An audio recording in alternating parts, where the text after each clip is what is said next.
Water, please, water. I was watering the crops in the field when, out of nowhere, a woman appeared, pleading weakly but desperately. She pointed at the hose in my hand, but the water was for irrigation, not drinking. I handed her my water bottle. This is iced tea. I haven't had any today, so. She took the bottle and immediately drank, gulping it down with a loud thirst. After finishing, she let out a big phew. Then, with a deep breath, she explained, "Thank you. I just realized I'm without my wallet or smartphone. I've been wandering around and somehow collapsed here." Hearing that, I took a closer look at her. She had dirt on her back and even in her hair. "You collapsed? That's serious. I should call an ambulance." "No." She stiffened at the mention of an ambulance. At that time, I never imagined I'd end up doing what I did. My name is David, a 36-year-old, currently unemployed. I live in a rural town, helping on my family's vegetable farm. After graduating from college, I briefly worked for an IT company in Boston but left after less than a year due to certain circumstances. Since then, I've been helping my parents with farming. For example, this month, I've watered the crops twice a week. In reality, I'm basically unemployed. But since my parents left for a 2-night, 3-day trip starting today, I was in charge of watering the fields for 3 days straight. It was during this routine fieldwork that I encountered someone who would change my life in a big way. As I finished watering that evening, I watched as the sky slowly turned orange. Even the unemployed can enjoy the feeling after a day's work once in a while, right? Just then, I heard a faint rustling sound from behind the tomato trellis, like some creature moving. I tensed, wondering if it might be a boar. Quickly calculating the fastest way back to the house, I slowly turned around and peered past the trellis, but instead of a wild boar, I saw a woman sitting there. It seems I had accidentally sprayed her with water. "I'm sorry, I didn't notice. Did you get splashed? Are you all right?" She remained silent, still a bit dazed. She was reacting, though, slowly turning to look at me. Her mouth moved, but only faint breaths escaped with no sound. After a moment, a faint, raspy voice finally emerged. "Water, please, water." Her voice was weak yet desperate. She pointed at the hose in my hand, but since it wasn't drinking water, I offered her my water bottle. "This is iced tea. I haven't had any yet today, so." I did hesitate for a moment before handing over the bottle I usually drank from, but she didn't seem to mind at all. After a deep breath, she said, "Thank you." I realized I'd lost both my wallet and smartphone. I've been wandering around and collapsed here, it seems. At that, I looked at her again, noticing dirt on her back and in her hair. "You collapsed. This is serious. I should call an ambulance." "No," she responded sharply, her expression tensing at the mention of an ambulance. "I'll be all right now." She insisted and tried to stand but couldn't quite find her strength. Almost instinctively, I reached out, placing my hand under her elbow to steady her. Even after standing, she didn't look like she'd be able to walk anytime soon. Supporting her, I couldn't help asking how she'd lost her wallet. "And I'm fine," she replied, clearly not wanting to talk further. Even so, I couldn't just leave someone who had collapsed on the roadside, with no wallet, to fend for herself, as it was getting dark. "In that case, why don't you come to my place? It's just over there. That is, if you don't mind." She nodded weakly. "Thank you. I'm sorry to trouble you." Once she could walk again, I took her back to the house and offered her some dinner. She ate eagerly, enjoying the meal I'd made with vegetables grown by my parents. Over the meal, we introduced ourselves to each other. Her name was Rebecca, and she worked in Boston. She'd come here to see a scenic spot nearby. Oh, that famous place they use in crime dramas. It's about a 10-minute walk from here, but it's already dark. I felt a slight unease. Night had already fallen completely. So dark, Rebecca murmured, looking out the window in surprise. Country nights are dark, much darker than she'd be used to in Boston. After a brief pause, I suggested that she stay in the living room for the night. Unlike before, she hesitated for a moment, but the thought of walking outside in complete darkness seemed even less appealing. "I'll be upstairs," I said, showing her where the bathroom and washroom were, and set up a sheet on the living room floor, along with a towel and blanket. Then I headed up the creaky stairs. I should have mentioned that I'm pretty heavy. I'm almost 5 feet 11 inches. But more than that, I'm overweight, especially around the middle. I'm often told by my parents and close friends that, for someone of my size, I'm pretty timid. And with women, I'm never sure how to act. I figure they either find me intimidating or just plain weird. Not wanting Rebecca to feel uncomfortable, I stayed upstairs and soon drifted off to sleep. The next morning, she was gone. A note with a simple thank you was all she'd left. And as I read it, my chest tightened with an uneasy premonition. This scenic spot nearby wasn't just a famous cliff used in the climax of crime dramas. It was also known as a place where people in despair sometimes made a final visit. I started running, but my heavy body wasn't keeping up. For the first time in my life, I hated my own weight. When I finally reached the area overlooking the cliff, I saw her sitting about 6.5 feet from the edge. I slowed, gasping for breath, and carefully approached. She was crying. Her weak voice, in broken sentences, explained that she'd been too scared to go any farther, and her legs wouldn't let her move. I sat down beside her, too out of breath to say anything. After a while of sitting in silence, she began to speak in between her quiet sobs. "I work for a consulting company," she started, sharing her story. After graduating from college, she joined a mid-sized consulting firm, where her hard work and successful projects eventually led to an offer from a larger company. "Now that I've turned 30, I thought I'd give it my all. And then there was this big project," she explained. Being chosen for such a major role had excited her, and she threw herself into it, determined to make an impact. "But nothing's working out. I don't know what to do anymore. I aimed too high without the skills to back it up. This is all my fault." From what I could piece together, Rebecca had joined a large-scale project involving complex system development. Almost daily, her immediate supervisor, Anthony, would belittle her.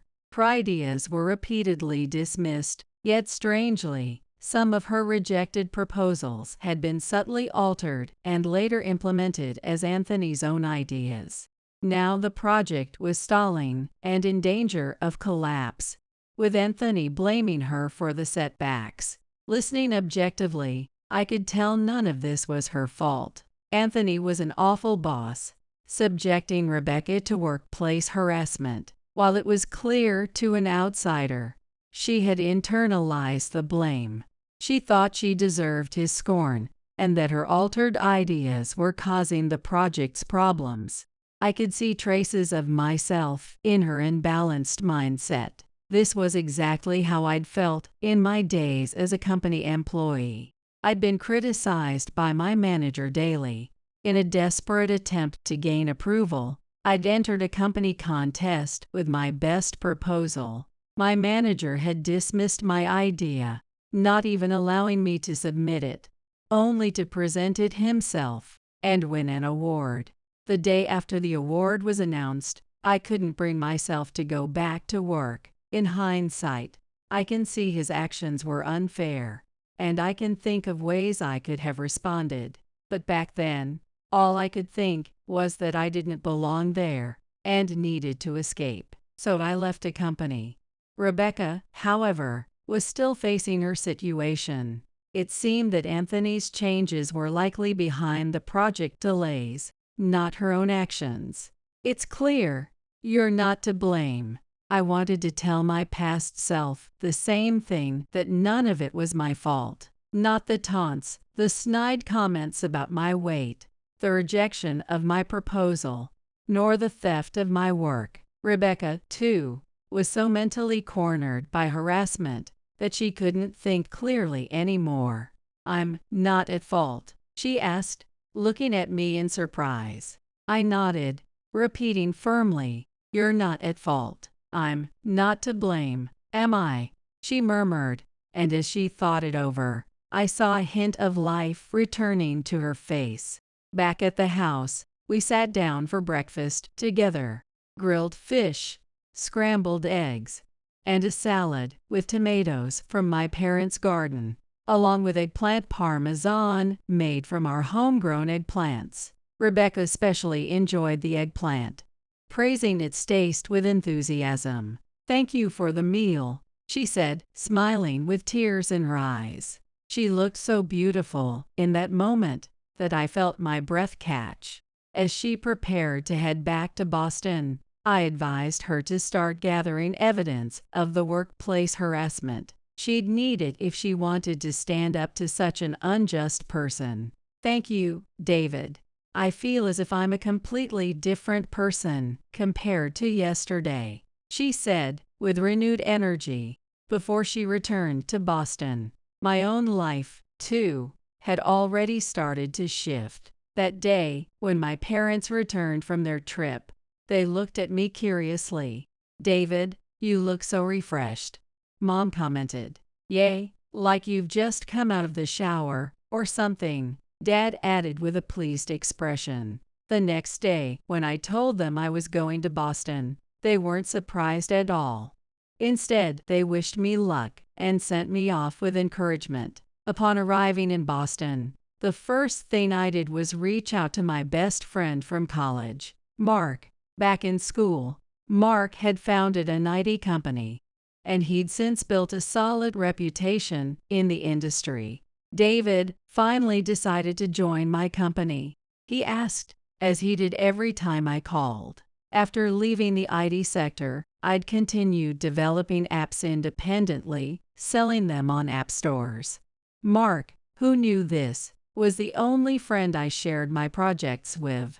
Until now, I'd always laughed off his job offers, but this time, I genuinely needed his help. "Mark, I need a favor," I said.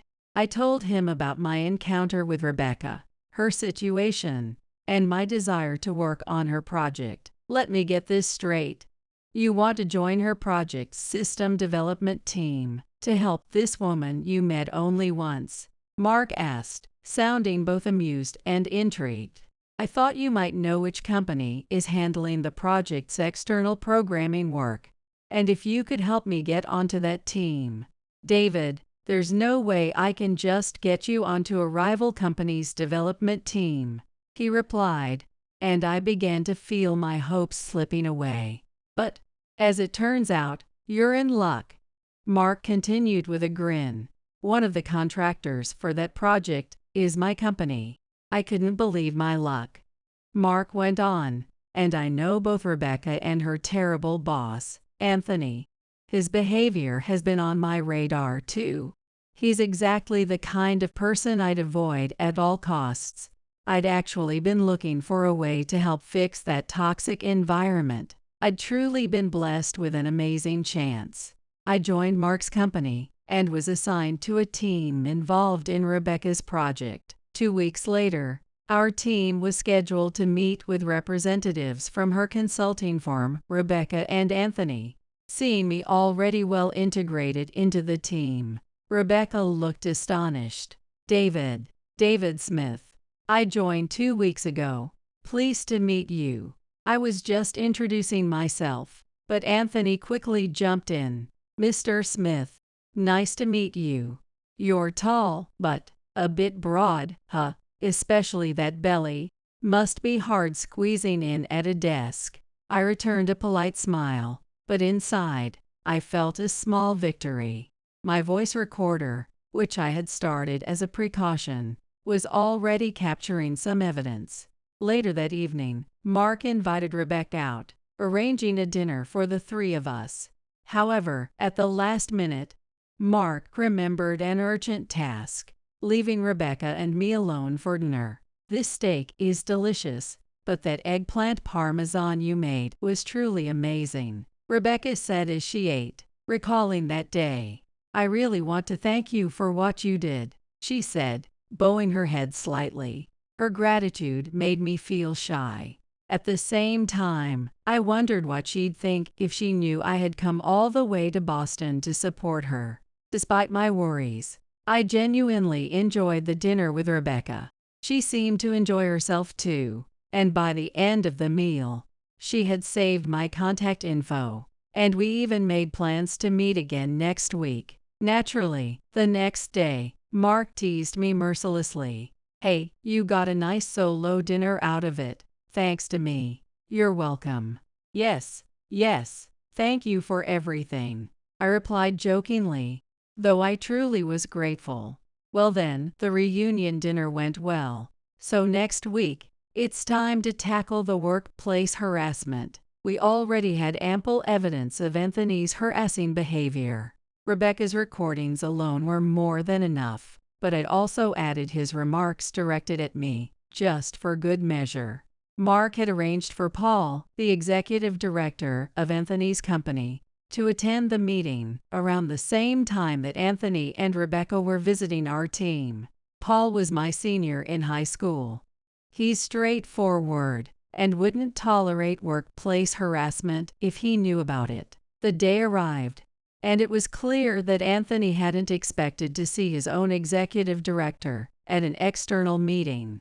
He looked visibly uneasy and nervously took a seat next to Paul. As soon as the meeting began, I went straight to the point. Anthony's behavior toward his subordinates is pure harassment, and even as an outsider, it's unacceptable. We're requesting an improvement in the work environment. I handed over the prepared documents. Improvement in the environment. It seemed he had lost his grip on the conversation halfway through. He foolishly repeated my words and reached for the documents, only to pull his hand back hastily when he saw Paul take them instead.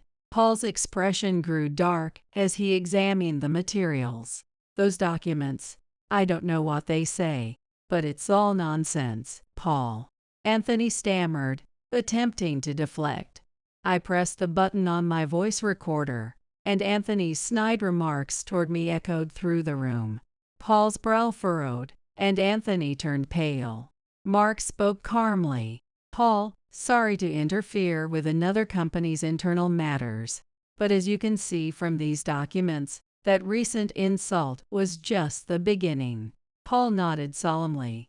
No, Mark, I appreciate you bringing this to my attention. This isn't something we can ignore.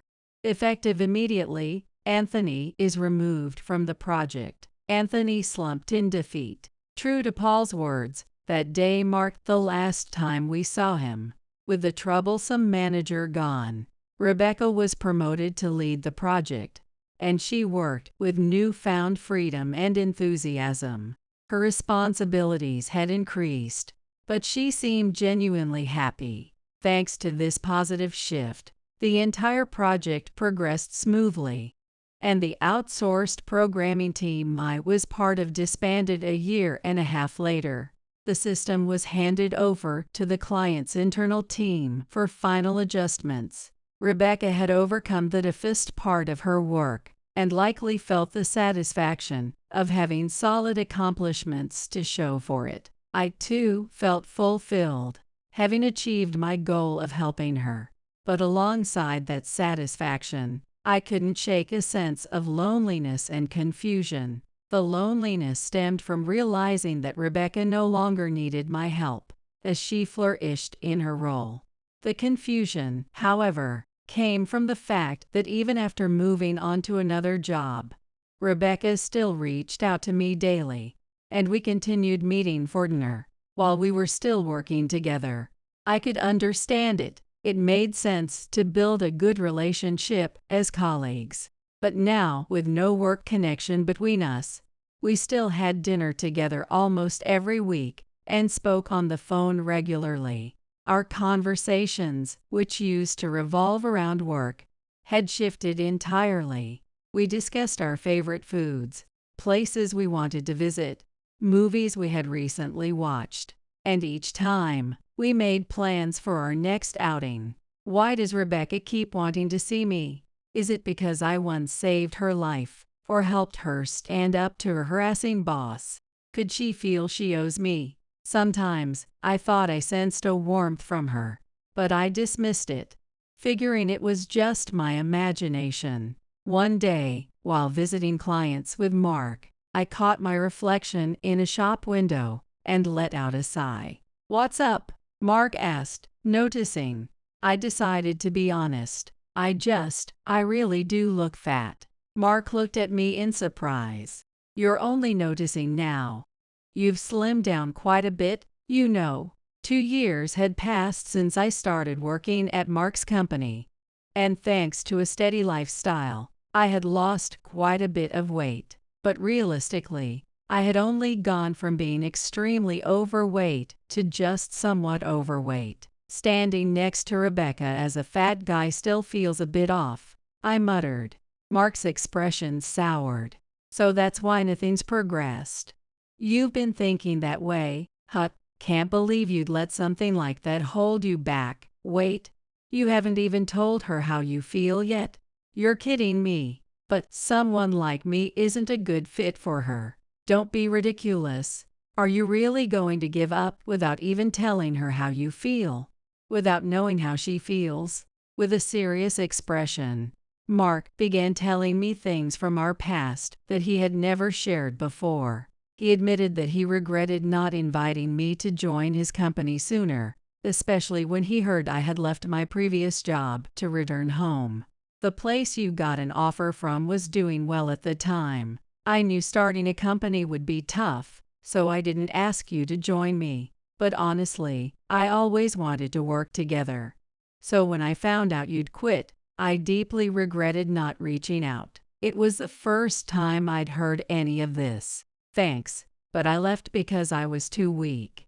If anyone should apologize, it's me for assuming you were too busy back then to ask for help." This, too, was the honest truth, but it was also something I'd never admitted until now. Wait, does that mean? So you see, if you distance yourself by making assumptions about the other person's situation or feelings, you'll regret it later. Even if she says no, you should tell her how you feel and hear her out. Just then, we stopped in front of a well-known jewelry shop. "Almost closing time. Let's part ways here," Mark said, giving me a hearty pat on the back before walking off. I took a deep breath and, with some effort, stepped into the upscale brand store. Gazing into the display cases, I felt utterly confused. Brain seemed way too rushed. Checking the price on a necklace, I worried that something too pricey might make her uncomfortable. Just as I was about to despair over how to choose, a hair clip caught my eye. Rebecca often wore clips to hold back her long hair. I took a deep breath and called over a store clerk. Finally, the big day arrived. We had arranged to meet in front of the station, but I was so nervous that my hands shook as I clutched the gift. The moment I saw Rebecca, my mind went blank, and I thrust the present toward her. "Rebecca, I like you." She looked surprised for a moment, but then her face lit up. "Can I open it?" When I nodded, she opened a box with slightly trembling fingers. A hair clip. "It's adorable." Rebecca smiled happily, but her smile quickly faded as she looked at me with a serious expression. "But I can't accept this sense of money. David, you can't be spending so much at such an expensive store." I was confused, and Rebecca continued with a serious face. "This is really a problem. Your sense of money. I have a suggestion. From now on, I'll be your personal consultant for life. How does it sound? How does it sound? A consultant. Wait, what do you mean by that? Not just for your money habits, but also for your health.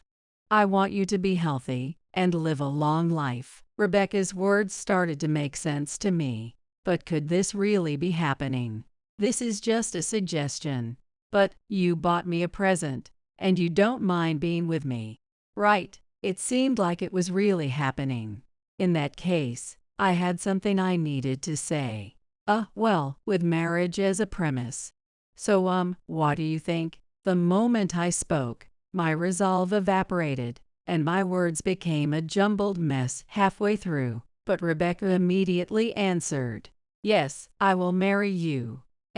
You'll marry me? Yes. Rebecca nodded seriously. Why?